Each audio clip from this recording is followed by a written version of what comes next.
Eu presenteei minha filha com uma casa como presente de casamento, imaginando que seu noivado seria algo para celebrar. Elegante, alegre, tudo o que uma mãe poderia desejar. Mas antes mesmo da cerimônia, aquele suposto noivo apareceu com toda a sua família. Pais, irmão, cunhada, mudando-se para uma casa como se fossem os donos. A primeira coisa que disseram foi: "Vamos ficar com o quarto principal, ela pode cuidar de todas as tarefas." Pensei que seria um casamento, mas pelo visto, eles viam minha filha como nada além de uma empregada doméstica. Só que eles não contavam com uma coisa: se vangloriaram cedo demais e perceberam tarde demais. Minha filha não é trampolim para ninguém. E num piscar de olhos, garantimos que eles aprendessem isso. A família dele era outra história. Sem casa, sem carro, sem nenhuma contribuição financeira para o casamento. Os pais viviam numa cidadezinha remota, trabalhando como agricultores. O irmão e a cunhada mal se sustentavam com bicos na cidade. Tomás e eu tínhamos dúvidas sobre esse relacionamento desde o início, mas Natália estava apaixonada. Profundamente, teimosamente, perdidamente apaixonada. Ela nos implorou, nos convenceu, insistiu até que finalmente cedemos. Querendo garantir que ela não enfrentasse dificuldades após o casamento, presenteamos Natália com uma bela casa nos arredores de São Paulo, uma residência independente, completamente reformada até o último detalhe. Tomás supervisionou tudo pessoalmente, investindo centenas de milhares de reais em designs personalizados, acabamentos cuidadosamente selecionados e os melhores empreiteiros que o dinheiro podia pagar. Quando a reforma terminou, ele estava tão empolgado que praticamente me arrastou para ver o resultado final. Mas antes de entrarmos, uma voz estridente ecoou pela casa. "Meu Deus, esse bairro parece uma prisão. Todas as casas têm portões fechados. Como vou visitar os vizinhos se ninguém deixa as portas abertas? Caio, vá lá e diga para serem mais amigáveis e pararem de trancar tudo. E esse portão da frente, o que é isso? Parece uma fortaleza, com grades tão reforçadas que parece que estamos guardando um banco. O que acontece quando nossos parentes vierem visitar? Vão ter que esperar lá fora como pedintes? Caio, chame uns pedreiros e derrube essa coisa ridícula." Não precisei nem ver para saber. Era a mãe de Caio, Dona Sandra, uma mulher insuportável. Uma raiva lenta começou a crescer no meu peito. Caio não contribuiu com nada para esse casamento. Nem casa, nem carro, nem mesmo um anel de noivado. Natália, discretamente, comprou um anel para ele, para que não percebêssemos a falta de iniciativa. Em vez de gratidão ou vergonha, eles zombaram, chamando-a de esbanjadora. Um anel, diziam, era apenas uma formalidade. Para que jogar dinheiro fora com algo tão desnecessário? E agora, ali, parada na entrada daquela casa, nossa casa, ouvindo aquela mulher reclamar como se estivesse inspecionando um motel de beira de estrada, senti minha paciência se esgotar. Natália, sempre conciliadora, tentou manter a calma. "Seu João, Dona Sandra, há um centro comunitário incrível por aqui. Se quiserem companhia, eles têm noites de jogos, eventos sociais, muitas oportunidades para conhecer pessoas." Dona Sandra torceu o nariz. "Jogos de cartas? Por favor, acha que não sabemos jogar cartas?" Então, como se fôssemos invisíveis, os pais de Caio saíram para explorar, examinando os quartos, inspecionando os móveis, agindo como se já fossem os donos. Nenhuma palavra de saudação, nenhum olhar em nossa direção. Natália ficou paralisada, dividida entre a cortesia e a incredulidade. Até Tomás, normalmente o mais calmo, parecia completamente atônito. Percebendo minha expressão sombria, Caio correu até mim, sussurrando: "Seu Tomás, Dona Clara, sei que meus pais podem ser animados. Eles só falam alto, é só isso, mas por favor, prometo que eles amam Natália." Antes que eu pudesse responder, uma risada alta e estrondosa veio do quarto principal. "Que quarto maravilhoso!" era a voz de seu João. Por uma fração de segundo, permiti-me ter esperança. Talvez, apenas talvez, eles finalmente valorizassem o que fizemos por Natália. Mas então, prendi a respiração. Lá estava Dona Sandra, esparramada na cama nova como se fosse dela, com as pernas cruzadas e os sapatos ainda nos pés. As lençóis brancos e engomados já estavam manchados de terra pelas solas de seus tênis gastos. Ao lado dela, seu João acendia um cigarro, calmamente, dentro da casa nova da minha filha. Antes que eu pudesse falar, ele pressionou a ponta acesa contra a mesinha de cabeceira de madeira, apagando o cigarro como se fosse um cinzeiro velho. Uma marca escura e carbonizada apareceu imediatamente na superfície polida. A mandíbula de Tomás se contraiu com tanta força que achei que ele quebraria um dente. Natália, visivelmente envergonhada, cutucou Caio, implorando em silêncio para que ele interviesse. Mas ele apenas abaixou a cabeça, os ombros curvados, parecendo uma criança repreendida. Nenhuma palavra, nenhuma defesa. E então, como se a audácia já não estivesse no auge, seu João esticou os braços, soltou um suspiro de satisfação e disse: "Este quarto é perfeito. Muita luz natural, uma vista espetacular. Vamos ficar com este." Quase soltei um palavrão em voz alta. Por um momento, pensei que tivesse ouvido errado. Talvez meus ouvidos estivessem me enganando, mas não. Eles acabaram de entrar na casa da minha filha, deram uma olhada e decidiram tomar o quarto principal. Tomás, Natália e eu ficamos paralisados, atônitos demais para falar. Não era um mal-entendido. Era uma invasão. Seu João saiu do quarto principal, mal nos notando, e foi até um dos quartos menores. Ele olhou o espaço, assentiu com aparente satisfação e disse: "Este aqui é perfeito, ideal para nosso neto." Virou-se para Caio, sem hesitar. "Liga para seu irmão e diga para cancelar o aluguel. Ele e Janaína devem se mudar com o Lucas imediatamente." E como se o assunto estivesse resolvido, continuou: "Vamos colocar a casa no nome do Tiago. Assim, Lucas terá um lar estável quando começar a escola. Quanto a você e Natália, podem voltar a morar aqui quando tiverem filhos. Até lá, sem pressa." Senti minha paciência se esgotar. Abri a boca para falar, mas Tomás segurou meu pulso e fez um leve sinal de negação com a cabeça. Ele queria ver se nossa filha conseguiria lidar com isso sozinha. Se ela não estabelecesse limites agora, que futuro teria com essa família? Exalei bruscamente e voltei minha atenção para Caio. O rapaz, que sempre parecera educado, eloquente e respeitoso na nossa presença, estava ali, cabisbaixo, com as costas curvadas, sem dizer uma palavra. Um fantoche sem cordas. Natália, no entanto, havia atingido seu limite. Sua voz ficou fria. "Esta casa foi um presente dos meus pais. Não é uma pensão para toda a sua família. Não acha que está passando dos limites?" A sala ficou tensa. A expressão de seu João escureceu. Uma baforada de fumaça saiu agressivamente de seu nariz, e sua voz ficou mais aguda. "Sua casa?" Ele gesticulou com a mão. "Acha mesmo que este lugar é seu? É a casa do meu filho, o que significa que é nossa.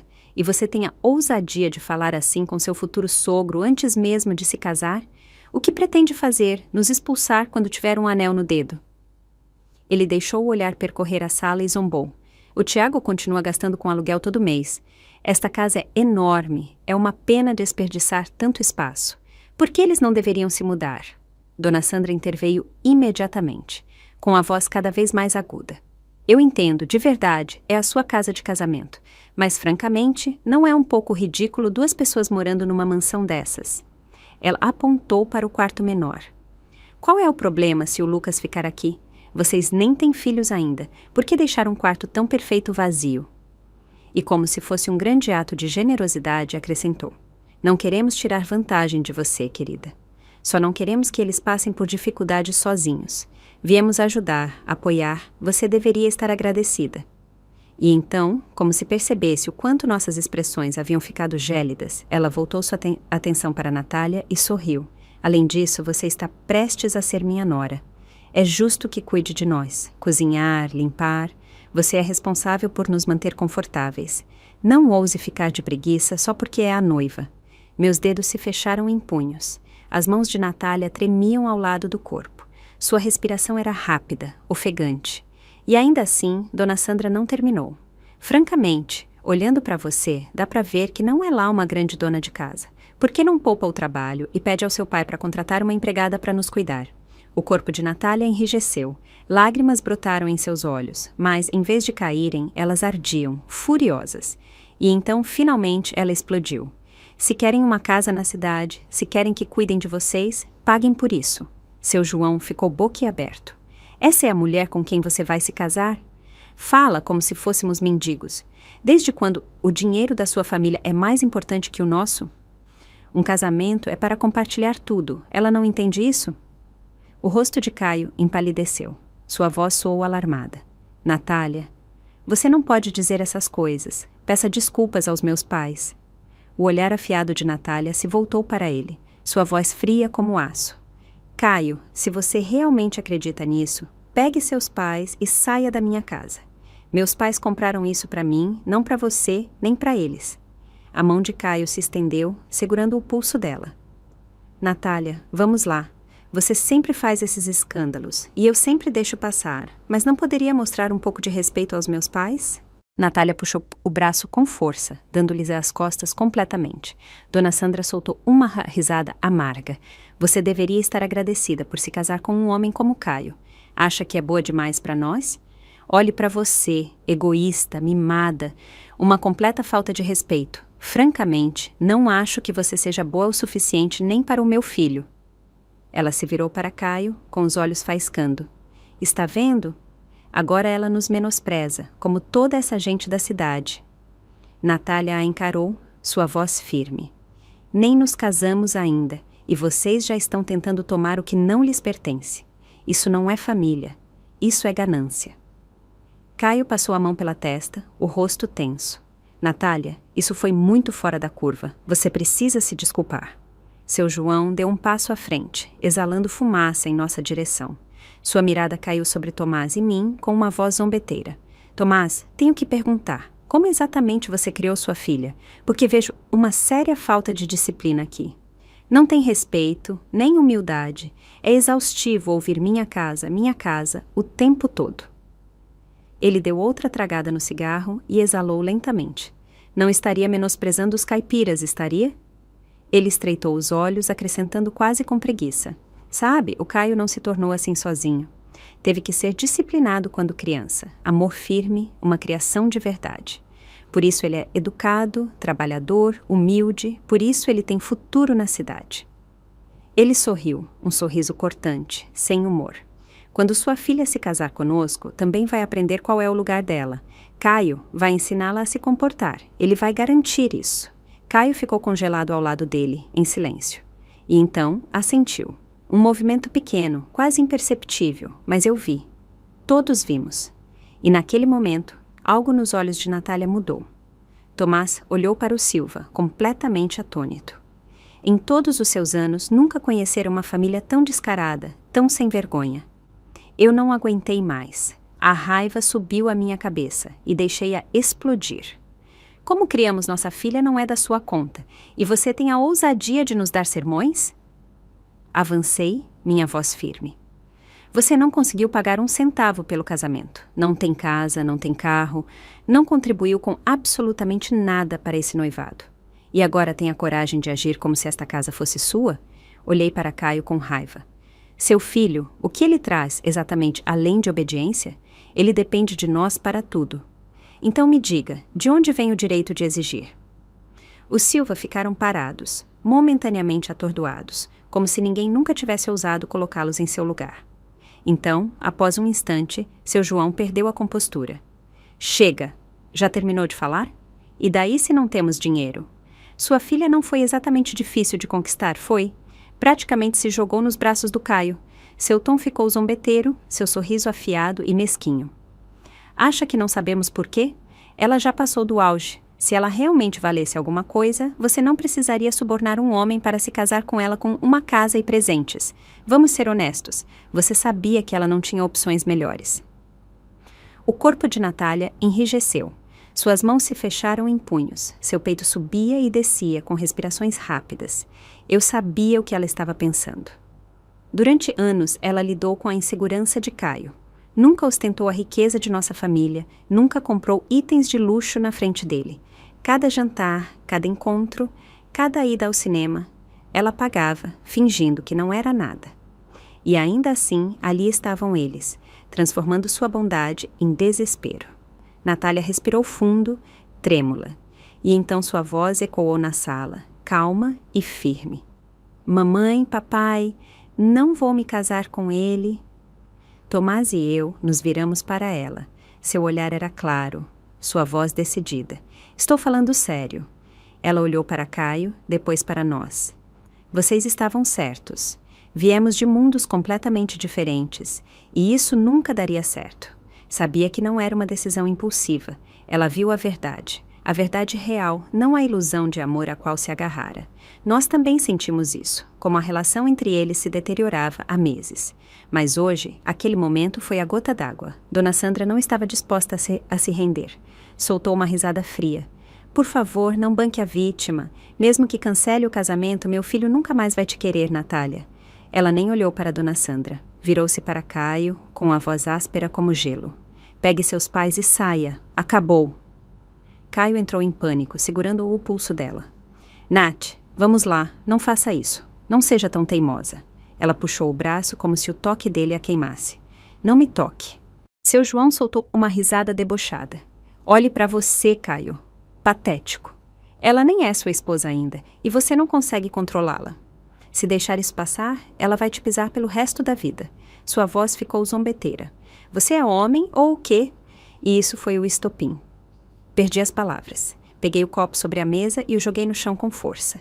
O estrondo ecoou pela casa, deixando um silêncio inquietante. Então, Tomás se moveu, com um rugido de pura fúria.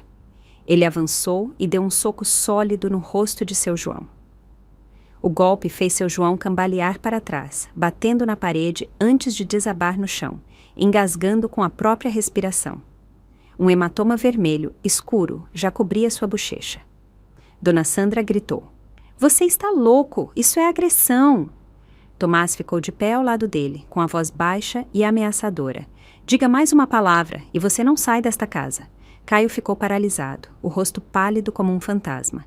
Ele não ousou se mover. Dei um passo à frente. Pela primeira vez, Caio pareceu assustado. Sua voz tremia. Eu só disse isso porque vocês estavam desrespeitando meus pais. Se ela se desculpar, talvez possamos esquecer tudo isso. Antes que ele terminasse, a palma de Tomás atingiu seu rosto. A força o fez cambalear até o chão. Uma marca vermelha brilhante floresceu em sua bochecha. Ele a segurou, atônito, com os olhos arregalados de incredulidade. Bastardo, rosnou Tomás. Isso foi por Natália. Isso foi por cada palavra que você deixou eles falarem dela.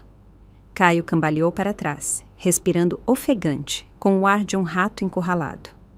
Seu João, ainda atordoado, começou a se levantar, mas quando Tomás se virou para ele, empalideceu. Se você me tocar de novo, chamo a polícia. Você vai para a cadeia por isso.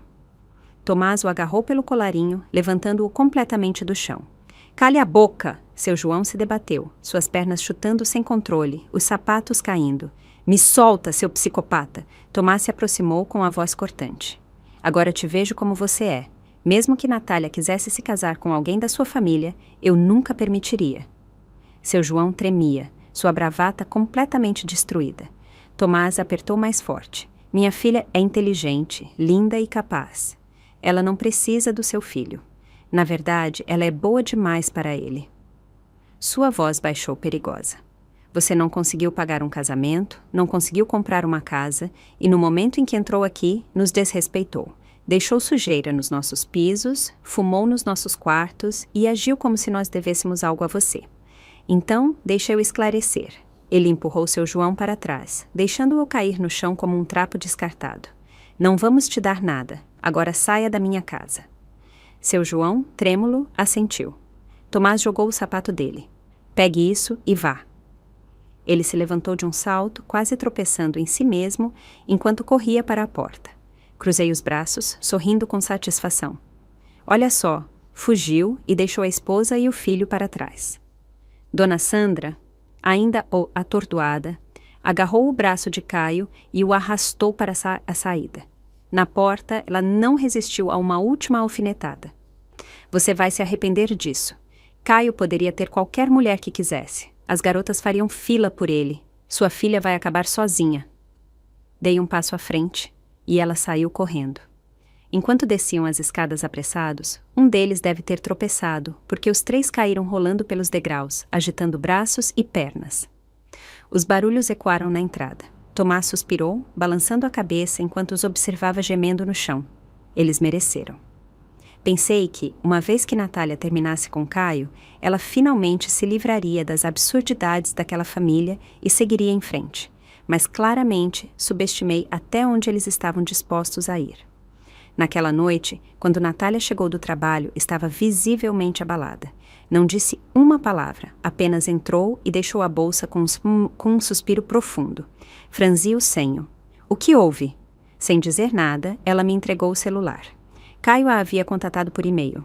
Natália o bloqueara em todas as plataformas, chamadas, mensagens, redes sociais. Mas de alguma forma, ele encontrou uma maneira de voltar à vida dela. Tomás e eu nos inclinamos para ler o e-mail. O assunto era simples. Natália, já que terminamos, é justo que me pague o que me deve. Tomás arqueou as sobrancelhas. Você pegou dinheiro emprestado dele? Natália deu uma risada seca, sem humor. Confira o anexo. Clicamos no arquivo e minha pressão arterial quase dobrou. Era uma planilha, uma lista meticulosamente organizada de cada real que ele gastara com ela durante o relacionamento. Terça-feira, Starbucks, 2 cafés, 18,21 reais. Flores de dia dos namorados, 45 reais. Corrida de Uber no último fim de semana, K14. Vale presente de aniversário, 200 jantares fora, 12 vezes, total 1.070 reais, dividido igualmente, 885. Linha após linha, perfeitamente organizada, rastreando um ano inteiro de gastos, como se fosse um investimento do qual ele queria retorno. E no final, em negrito. Total, 2.897,36. Serei generoso, me pague apenas 897 reais e estaremos quites. Tomás e eu olhamos para a tela, sem palavras. Senti o calor subindo ao rosto, cerrei os punhos. Esse homem não tinha vergonha. Ele realmente achava que não sabíamos a verdade? Em quase todos os jantares, filmes ou viagens que fizeram, Natália era quem pagava. Caio nos convidou para jantar uma única vez, e foi numa lanchonete de fast food. No aniversário dele, Natália comprou um iPhone último modelo, gastando mais de 5 reais. No dela, recebeu um vale-presente de 200 reais. E no ano passado, quando o pai dele teve um problema de saúde, fui eu quem foi ao hospital com um presente de 1.000 reais, mas agora ele queria cobrar dela? A audácia. E para completar, o e-mail terminava com uma ameaça velada. Se você não pagar, não terei escolha a não ser ir ao seu local de trabalho e resolver isso pessoalmente. Resolver o quê exatamente? Isso não era apenas absurdo, era patético. No momento em que as portas do elevador se abriram, soube imediatamente que algo estava errado. Uma multidão se reunira no saguão, murmurando e apontando para a entrada. O ar vibrava com expectativa, como se as pessoas estivessem assistindo a um espetáculo. E no centro de tudo, Caio e seus pais. Caio estava encolhido num canto, cabisbaixo, como se tentasse desaparecer. Mas seus pais gritavam como se liderassem um protesto de rua. A voz estridente de Dona Sandra ecoou. Cadê o supervisor? Quero falar com o gerente. Estamos aqui por causa da Natália. Ela deve dinheiro ao meu filho e se recusa a pagar. Os funcionários reunidos trocaram olhares de perplexidade, sussurrando entre si. Mais pessoas chegaram, atraídas pelo tumulto. Então, no momento em que Natália e eu saímos do elevador, o andar inteiro ficou em silêncio. Todos os olhares se voltaram para nós. Dona Sandra, ao ver Natália, imediatamente apontou o dedo e elevou a voz mais uma oitava. Escutem todos. Essa mulher, colega de trabalho de vocês, saiu com meu filho por um ano inteiro, gastou o dinheiro dele, aproveitou sua generosidade e agora que terminaram, acha que pode ir embora sem pagar. Digam-me, isso é justo? Os sussurros recomeçaram mais altos. Espera, é verdade? Pensei que ela vinha de uma família rica. Não é o pai dela executivo do Grupo Graneto? E se tudo isso for uma farsa? O rosto de Natália ficou vermelho. Senti seus ombros tremerem. Ela nunca estivera numa situação assim, humilhada em público, tratada como uma vigarista. Sempre fora serena, profissional, respeitada. E agora, em um instante, a família de Caio a reduzira a um espetáculo. Dei um passo à frente, colocando a mão suavemente em suas costas. Calma, eu resolvo isso. Endireitei os ombros, cruzei os braços e fixei meu olhar em Dona Sandra. No momento em que entrei, a arrogância dela vacilou. Eles já haviam sentido a fúria de Tomás uma vez, sabiam do que éramos capazes. Ainda assim, Dona Sandra se esforçou, tentando salvar sua atuação. Só queremos o que é justo. Sua filha deve dinheiro ao meu filho e estamos aqui para cobrar. Arqueei uma sobrancelha, minha voz fria e cortante. Ah, já que estamos fazendo um escândalo público, quanto exatamente ela deve? Dona Sandra hesitou por meio segundo, depois se endireitou. Muito dinheiro. Quanto exatamente? Pressionei. Ela tremeu levemente, mas depois gritou. 897,36. A sala congelou. Um momento de silêncio absoluto, seguido por uma explosão de risadas. Espera, o quê? Todo esse circo por menos de 3.000 reais? Pensei que ela devia centenas de milhares. E ela disse 36 centavos? Quem calcula assim? Os sussurros se transformaram em zombaria total. A expressão de Dona Sandra vacilou, mas seu João interveio, determinado a salvar a dignidade da família. Ele estendeu a mão e puxou um cartaz enorme, segurando-o como uma faixa de protesto. Aqui está a lista completa de todos os gastos que meu filho pagou. Os cafés dela, as entradas de cinema, os jantares. Vejam os números. Ele começou a ler as transações, a voz ecoando como se estivesse apresentando um relatório corporativo. Mas quanto mais falava, mais a multidão reagia. Nossa, ele está detalhando cada café? Flores de Dia dos Namorados, né? 45? É brincadeira. Nenhum ex meu, nem o mais pão duro, era tão mesquinho. Isso não é orçamento, é comportamento psicopata. Caio murmurou algo baixinho. Eu só estava acompanhando para planejamento financeiro, não era mesquinharia. Isso só intensificou as risadas. Sabia que era meu momento. Dei um passo à frente, mantendo a voz alta e clara. Bem, já que estão exigindo pagamento, vamos fazer isso direito. Saquei minha carteira de cheques, a sala ficou em silêncio. Com uma lentidão deliberada, escrevi um cheque de 3.000, garantindo que todos vissem o valor. Depois, com um gesto casual, joguei o cheque para Caio. Ele voou pelo ar e caiu aos seus pés. Pronto, até o último centavo que você diz que te devemos. Pago na íntegra. Gritos de espanto percorreram a multidão. Dona Sandra se lançou sobre o cheque, pegando-o como se fosse uma vitória. Até que sorri. Agora, Caio, disse, arrastando as palavras com a voz cortante, já que estamos quitando dívidas, vamos falar sobre o que você deve a Natália. Caio congelou, seu rosto perdeu a cor. Ele sabia exatamente do que eu estava falando, e no momento em que disse isso, a multidão também entendeu. Dona Sandra gritou com a voz estridente e desesperada. Que dinheiro, que absurdo! Soltei uma risada fria. Sério? Vamos revisar os números então. Olhei-a nos olhos, imperturbável. No aniversário de Caio, minha filha comprou um celular novo para ele, 5 reais. Quando seu pai adoeceu, levei pessoalmente um presente de mimóis. Tenho os recibos aqui. Saquei meu celular e toquei na tela. E esses são só os gastos que podemos comprovar. Já são mais de 6.000, sem contar todas as outras despesas diárias que não contabilizamos. Virei-me para a multidão, elevando a voz. Digam-me, ele não deveria devolver esse dinheiro? A resposta foi imediata. Claro que sim. Isso é muito mais do que eles estão cobrando. Que hipocrisia! O coro de apoio foi ensurdecedor e os Silva estremeceram, seus rostos pálidos e rígidos. Dona Sandra, ainda agarrada aos restos de dignidade, bufou. Você está inventando. Mentiras, calúnias.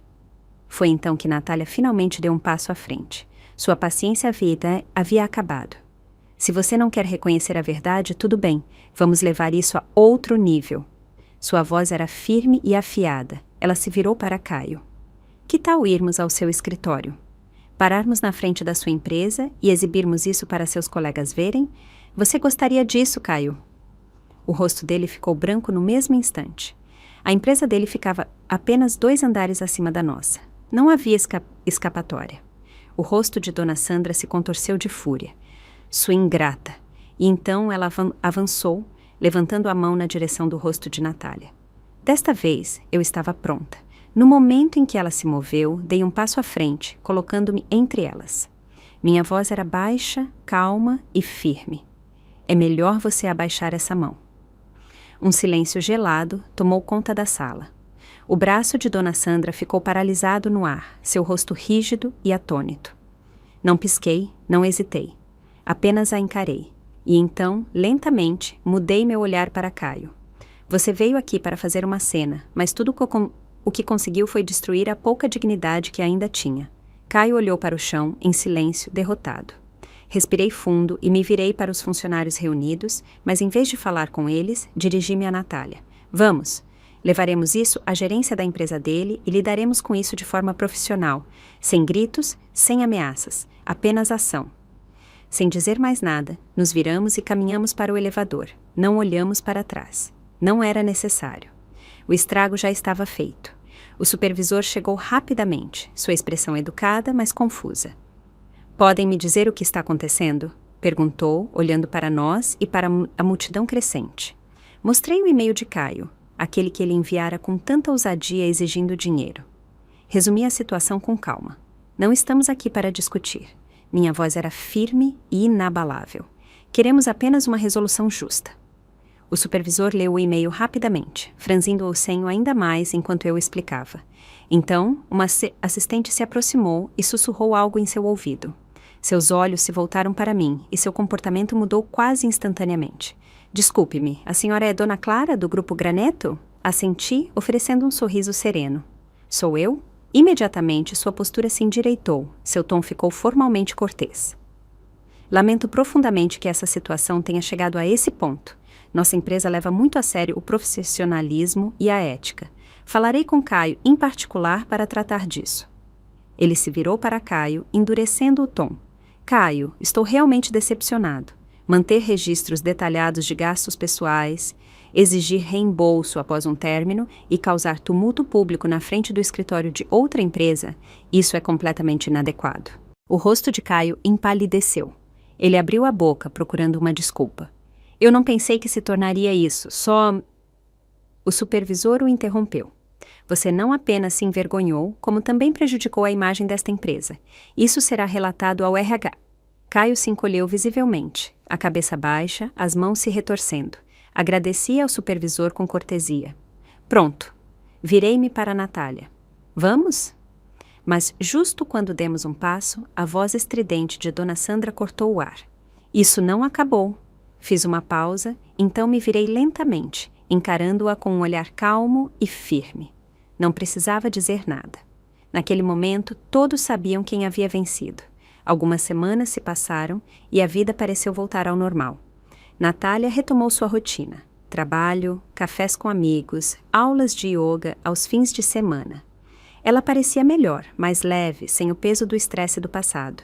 Tomás e eu tínhamos um acordo tácito de não mencionar Caio ou nada do que acontecera. Não queríamos reabrir feridas ainda em cicatrização. Ela estava bem, pelo menos na nossa frente, sempre se esforçando para parecer em ordem, até aquela noite. Natália chegou com comida para a viagem na mão, mas algo em sua expressão estava errado. Olhei de soslaio enquanto ela arrumava as camisas. Tudo bem no trabalho? Perguntei, com um tom casual. Ela hesitou, então, sem dizer nada, me entregou o celular. Ele havia tentado novamente. A tela mostrava um texto de um número desconhecido, mas as palavras eram dolorosamente familiares. Natália, ultimamente tenho pensado muito. Sei que errei. Não deveria ter dado ouvidos aos meus pais, nem descontado minha frustração em você. Não tenho mais nada, mas quero recomeçar. Me dá outra chance? Exalei, olhando para ela. Este é o terceiro, não é? Sua voz era baixa. Não respondi. Assenti. O silêncio é a melhor resposta. Ela suspirou. É que não entendo. Ele realmente sente isso? Ou só odeia perder? Provavelmente os dois, disse com calma. Mas isso não é mais seu problema. O crescimento dele não é sua responsabilidade.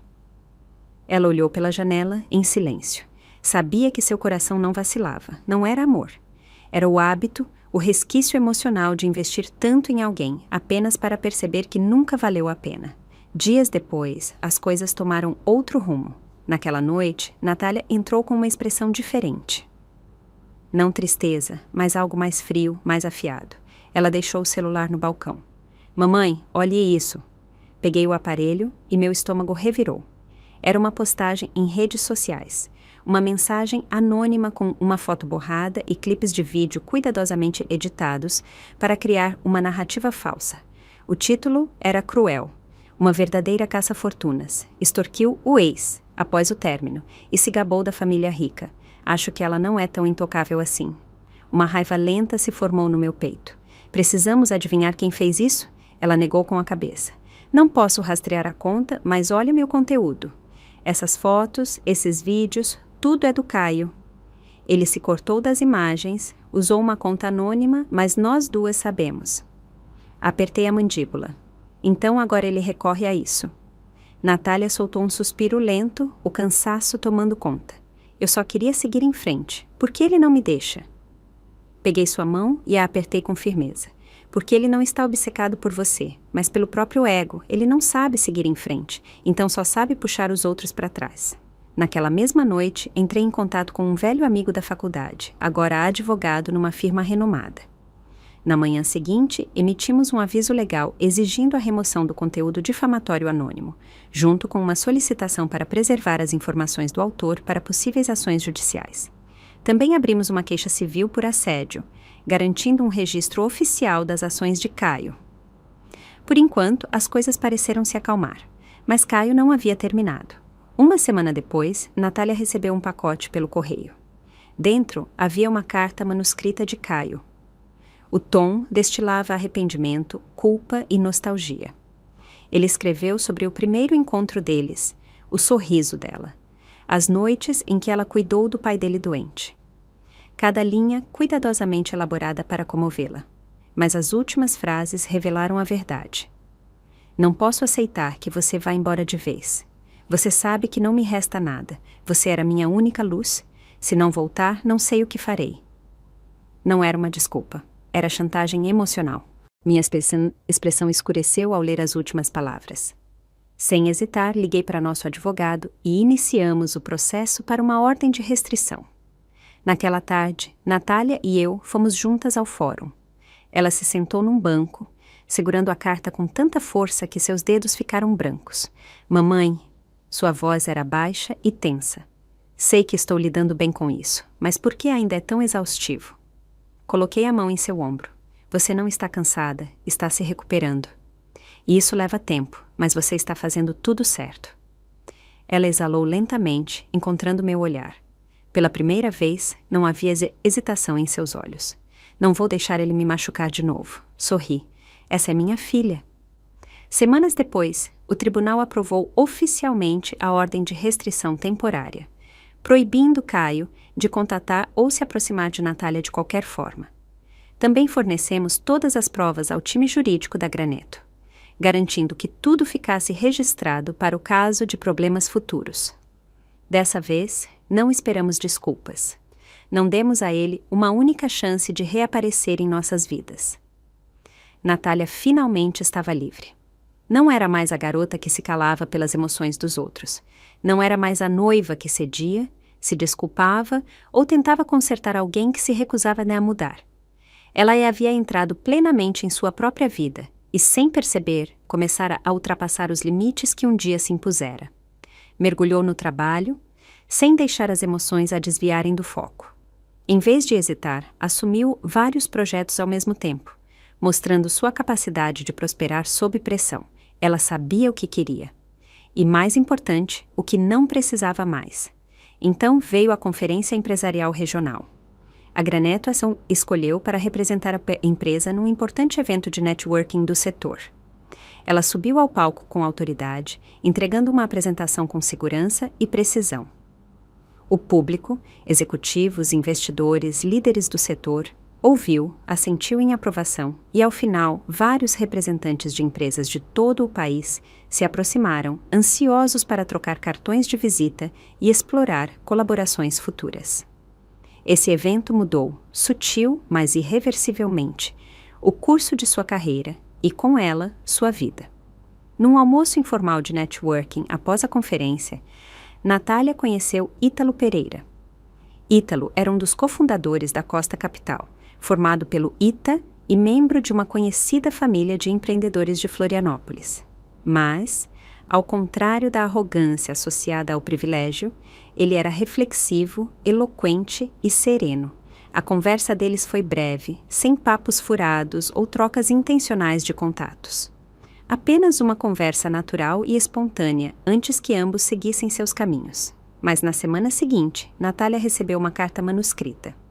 Não era uma grande declaração ou um convite entusiasmado. Era uma nota sincera, reconhecendo a força de sua apresentação e oferecendo comentários valiosos sobre seu modelo de negócios. Além disso, incluía um livro sobre liderança e estratégia, algo que ele achou que poderia interessá-la.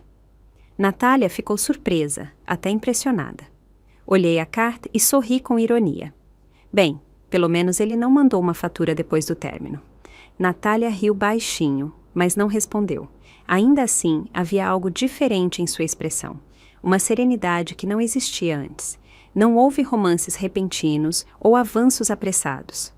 Com o tempo, as conversas deles se tornaram mais frequentes, mas nunca forçadas. Trocaram conhecimentos sobre o setor, participaram de fóruns de pequenas empresas e, ocasionalmente, tomaram café para discutir tendências de mercado. Até que, uma noite, Ítalo a levou para casa e, de repente, parou o carro. Virou-se para ela e disse: "Não sei o que você sente por mim. Sua voz era firme e sincera, mas quero que saiba que gosto de você.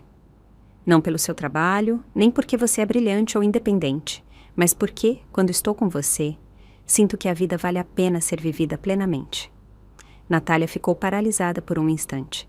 Não esperava aquele momento. Não tão cedo, não tão direto. Ela ficou em silêncio, pesando suas palavras. Então, finalmente, assentiu. "Não sei o que o futuro reserva", admitiu em voz baixa, "mas gostaria de descobrir." Pela primeira vez, ela entrou numa relação sem medo, sem pretensões, sem hesitações. Para nossa surpresa, Ítalo logo a apresentou aos pais. Seu Antônio e Dona Laura foram gentis, inteligentes e acolhedores. Nunca se intrometeram em assuntos pessoais, nunca julgaram ou inspecionaram. Em vez disso, trataram Natália com o mesmo respeito que dariam a qualquer adulto capaz. No jantar, Dona Laura preparou pessoalmente uma sobremesa e sorriu com carinho. "É a primeira vez que Ítalo traz alguém para casa. Tive que caprichar." Mais tarde, seu Antônio puxou Tomás de lado e disse em voz baixa: "Ela é extraordinária. Inteligente, equilibrada, sabe o que quer. Estamos felizes que Ítalo a conheceu. Não havia exigências, nem pressão. Apenas uma família que valorizava a conexão genuína e respeito mútuo. Era tudo o que a família de Caio nunca foi." Mas coisas boas raramente passam despercebidas. Uma tarde, apareceu uma foto online. Uma imagem espontânea de Natália e Ítalo num evento empresarial. O sobrenome Pereira não demorou a circular nos círculos do setor e logo a notícia chegou a Caio. Naquela noite, Natália saiu do escritório e encontrou Caio esperando perto da entrada. Seu rosto estava pálido, sua expressão contorcida. "Então é isso?" Ele deu um passo mais perto, a voz baixa e ressentida. "Você me deixou e correu direto para os braços de outro homem." Natália não se abalou. Encarou-o diretamente. "Caio, vá embora. Você não tem direito de me questionar." Suas narinas dilataram. "Você estava planejando isso o tempo todo, não é? Já estava com ele enquanto ainda estava comigo." A voz dela endureceu. "Você precisa parar. Tenho uma ordem de restrição contra você. Se continuar, chamarei a polícia agora mesmo." O rosto de Caio se contorceu, as mãos apertadas ao lado do corpo. Ele estava prestes a retrucar quando outra presença surgiu do estacionamento. Ítalo se aproximou, sua postura calma, sua expressão contida, mas sua presença mudou o ambiente. Ele ficou ao lado de Natália, com a voz tranquila, mas firme. "Não sei quem você é", disse Ítalo, "mas se der mais um passo em direção a ela, eu mesmo chamo a polícia." Caio piscou, assustado. Não notara a chegada de Ítalo, e certamente não esperava esse confronto. "Você é o novo namorado, é?" Sua voz ficou zombeteira, mas havia uma rachadura em sua bravata. "Acha que é melhor que eu? Ítalo não caiu na provocação. Não importa quem eu seja, disse calmamente. O que importa é que você entenda. Você não pode mais machucá-la. Não houve gritos nem confronto dramático, mas o peso de suas palavras sufocou Caio mais que qualquer briga. Por um instante, ele ficou ali, olhando para eles. Natália erguida, imune à sua raiva, Ítalo ao seu lado, firme e inabalável. Algo se quebrou dentro dele. Ele finalmente entendeu. A mulher que ele criticara, menosprezara e tentara controlar agora estava num mundo diferente, banhada por uma luz que ele nunca alcançaria. E ele nem tinha mais direito de estar ao lado dela. Enquanto se afastavam, Caio ficou paralisado, o rosto ilegível, uma tempestade de raiva, arrependimento e finalidade. Mas o mundo seguiu em frente sem ele, e Natália nunca olhou para trás. Depois do jantar, Natália e eu caminhamos por uma trilha estreita, nossos passos lentos e pausados. A brita rangia suavemente sob nossos pés, e atrás de nós, as árvores balançavam com a brisa do entardecer, suas sombras dançando no chão. Era um lugar que visitávamos muito quando ela era criança. Natália adorava pular nas pedras lisas à beira do lago, e meu coração disparava toda vez que ela cambaleava na margem. Eu estendi a mão, segurando a manga de sua jaqueta, tentando mantê-la equilibrada. Agora, seus passos eram firmes, medidos, seu olhar claro e resoluto. Lembra como eu corria na água para pegar pedras? Perguntou ela de repente. Sorri. Claro! Você sempre dizia que cada uma era única, que precisava levar todas para casa e lavá-las bem. Ela deu uma risada suave. Naquela época, eu achava que valia a pena guardar cada pequeno detalhe do mundo. Fez uma pausa, pensativa. Agora sei que algumas coisas são feitas para ficar no coração, não na vida. Virei-me para olhá-la. Ela não era mais a menina que entrava em pânico quando as coisas davam errado. Mamãe, ela continuou, a voz mais baixa, o que acha que as pessoas perseguem a vida toda? Não respondi de imediato. Em vez disso, olhei para a água, onde a luz do sol se refletia em suaves ondas cambiantes. Acho que é diferente para cada pessoa, mas para mim é paz. Ela assentiu. Paz. Isso é algo que se constrói, não se ganha. E não é algo que vem de uma hora para outra. Ficou em silêncio por um tempo, absorvendo minhas palavras. Então, com uma voz suave como a brisa da tarde, disse: Antes, eu achava que precisava ser amada para sentir que minha vida fazia sentido. Mas agora acho que aprender a me amar é o mais importante. Assenti. É mais que suficiente. Ela sorriu. Você sempre soube, não é? Não respondi, apenas sustentei seu olhar. Naquele momento, soube que ela não precisava mais da minha proteção. Ela aprendera a ficar de pé contra o vento, a ouvir a água, a escutar as vozes do mundo e decidir por si mesma quais importavam. Continuamos caminhando, lado a lado, pela margem do lago. Ao longe, alguns patos flutuavam preguiçosamente na água, seus movimentos criando suaves ondas, uma após a outra. E, de repente, compreendi. Esse caminho, nós o percorremos inúmeras vezes antes. A diferença era que, naquela época, ela sempre recorria a mim para encontrar o rumo. Agora, ela podia caminhar sozinha, mas de vez em quando, ela ainda escolhia segurar a mão da mãe, e isso era suficiente. Eu sou Natália, e uma vez acreditei de verdade que o amor podia superar tudo. Quando conheci Caio, ele era tranquilo, reservado, com uma seriedade que o fazia parecer mais maduro que os outros caras ao seu redor. Confundia essa contenção com profundidade, sua frugalidade com uma abordagem prática da vida. Mesmo quando meus amigos me alertaram, gentilmente, que ele era mesquinho, descartei como um julgamento severo. Na primeira vez que ele me convidou para jantar, foi numa lanchonete de fast food. Ele pediu o prato mais barato do cardápio e disse: Não peça muito, é desperdício. Eu sorri, disse que estava tudo bem e me convenci de que ele apenas valorizava o prático. Ele nunca dava presentes. No dia dos namorados, me enviou 45 levintes por Pix, brincando que a intenção é o que conta. E eu, Deus me livre, achei isso encantador, um romance minimalista e maduro. Demorei muito para perceber que sua suposta praticidade era apenas ganância disfarçada. No aniversário dele, comprei um iPhone novo. No meu, recebi um vale-presente de R$10, com ele me dizendo para comprar algo bonito. E com cara séria, acrescentando que casais não devem medir o amor com dinheiro. E eu, como uma tola, concordei. Ele não tinha carro, então eu dirigia. Não tinha casa, então eu dizia que não importava. Ele disse que ainda não podia comprar um anel, então escolhi um em segredo. Pedi à minha melhor amiga que o comprasse para que eu pudesse surpreendê-lo no dia do nosso casamento. Agora, olhando para trás, não acredito como fui cega. E isso foi só o começo. Na primeira vez que visitei a casa dele, a mãe mal me olhou antes de perguntar, friamente, "Você cozinha?" Antes que eu pudesse responder, ela acrescentou, "As garotas da cidade não têm lugar na cozinha, mas vou te dizer uma coisa, isso não vai funcionar na nossa família."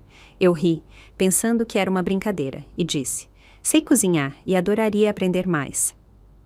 Ela não sorriu, apenas bufou, como se algo tivesse sido confirmado. Pensei que, se fosse gentil e sincera o suficiente, ela acabaria me aceitando. Não percebi que aquele era apenas o início de suas intermináveis provas e críticas. Ela zombou das minhas roupas, dizendo que eu me vestia de forma muito chamativa. Zombou da minha carreira, dizendo que uma mulher ambiciosa demais é difícil de controlar. Zombou da minha personalidade, dizendo que eu não era delicada o suficiente para ser uma boa esposa. Caio nunca me defendeu. O que dizia era, "É assim que ela é, não leve para o lado pessoal." Naquele momento pensei que ele estava mantendo a paz. Agora sei que ele era apenas um covarde. O pai dele foi ainda mais direto. "Você não vai ter tempo para trabalhar quando começar a ter filhos. Não precisa desperdiçar energia pensando numa carreira." Eles acreditavam que eu não deveria ter ambições, nem espaço próprio, nem mesmo minhas próprias opiniões. E eu, "Deus me ajude", disse a mim mesma para aguentar. Pensei que as coisas mudariam depois do casamento.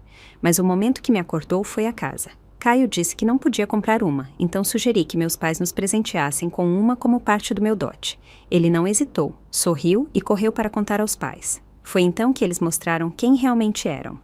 A mãe dele declarou imediatamente, "Vamos ficar com o quarto principal. O segundo quarto será para o Lucas, nosso neto. E o Tiago e a família dele também vão se mudar." Tentei ser racional, tentei conversar. Ela riu na minha cara. "Sua mãe te comprou uma casa grande, que sorte. Mas isso não significa que você tem voz aqui." Caio ficou lá, em silêncio. Mais tarde, quando o confrontei, ele me puxou de lado e sussurrou, "Ela só está falando, não leve tão a sério." Foi quando finalmente vi. Eu nunca fui a nora deles. Eu era um recurso. Uma casa, uma carteira, uma estranha conveniente que poderia sustentar, mas nunca ser respeitada. E o mais absurdo. Depois que terminamos, Caio espalhou rumores no trabalho, me chamando de fria, metida e materialista. Depois, teve a audácia de me enviar uma planilha, listando cada café, cada jantar, cada viagem que ele pagou, exigindo que eu devolvesse 897. Eu ri, realmente ri.